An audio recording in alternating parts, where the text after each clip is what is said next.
And so right now I'm in Zagreb, and since I start to travel solo again, I start to like reflect on my life and sort of like get some new thoughts on traveling.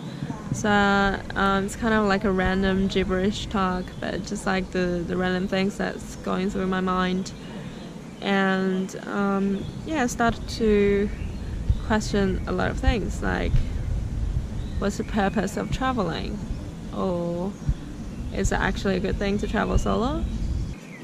I've been thinking about like, so the most feelings that you get is like you feel lonely, like you feel I don't really know what loneliness actually mean, because I feel like in like human evolution we got some unnecessary emotions, like feeling lonely is kind of one of them. And I guess maybe it's because we're born to be like in a community. Yeah, I can't say that it's an unhealthy feeling. Probably helps the species to continue, because we need to be with others and need to be in a community, so it kind of protect us. So there's like a necessary feeling. Like feeling lonely is not really a negative thing. Like sometimes it can be a positive experience. When I'm traveling solo, I'm way more sentimental, so I pay more attention to the things around me and pay more attention to myself and my feelings. And it sort of really inspires me to write more stuff and to be more creative. So I want to write down my thoughts and then put it into music or put it into words to express myself or to explain myself. So it's kind of sometimes it has good side, because I feel like when I'm like really happy and traveling with someone else, time passes so quick. So you sometimes lose this sense of time passing. So when you travel solo, like sort of every single second catches your attention. Sort of time goes by way slower, but then it gives you more time, more subjective time to reflect on yourself and to think about you and things around you and your emotions. It motivates you to express, to create. I feel like things in life are always unbalanced, that you're never satisfied. You always want to be on the other side. So like when I'm traveling solo, I kind of really wish that I was traveling with someone important in my life. But then when I actually travel with someone, you kind of wish that you have more solo time to explore. You never find this perfect balance.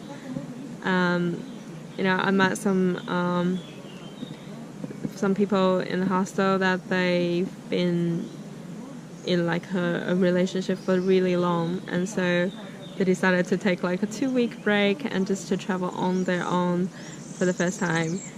And it was like the complete opposite of what I've been doing. But so to them, they kind of really they're really jealous of this solo traveling life, and they sort of really admire this kind of freedom and coolness. But then on my side, I kind of really jealous of what they are doing. And so I feel like we're just constantly not satisfied with what we're doing and constantly want to be on the other side. When solo traveling becomes like a normal state of my life, it starts to lose its charm. Like I kind of wish that I'm in a city for a bit longer, like settle down in one place for a bit longer.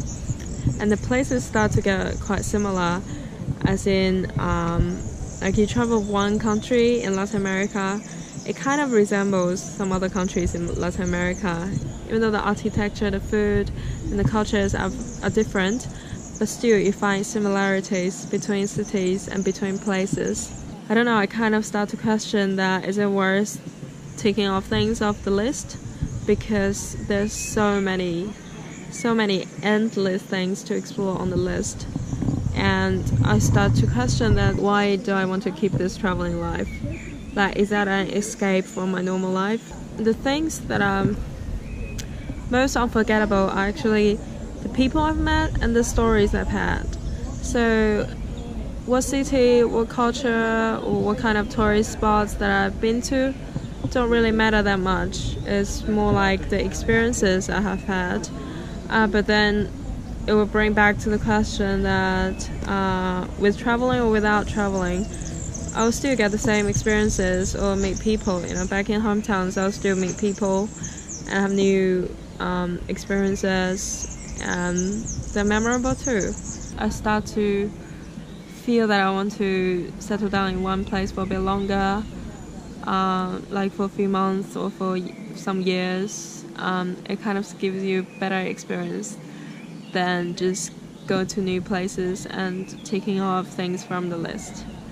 Because the most important things are the people that you met, but then if you jump around, you have to say goodbye to people, and then it's really hard to form like a solid connection with someone. I'm getting older or what. It makes it really hard to say goodbye, and I kind of want to like settle down in a place to develop something that I would like to do, to stay focused rather than just moving around aimlessly. I don't know, like, I never actually figure out what I'm doing in life, but it's just like I start to question that is it actually worth it to travel around the world? A lot of people will say that, if today is the last day, what you would like to do is definitely like to see more places. But for me, I don't know, maybe it's better to see things further, like in 5 years or 10 years, where I want to be or what I want to become.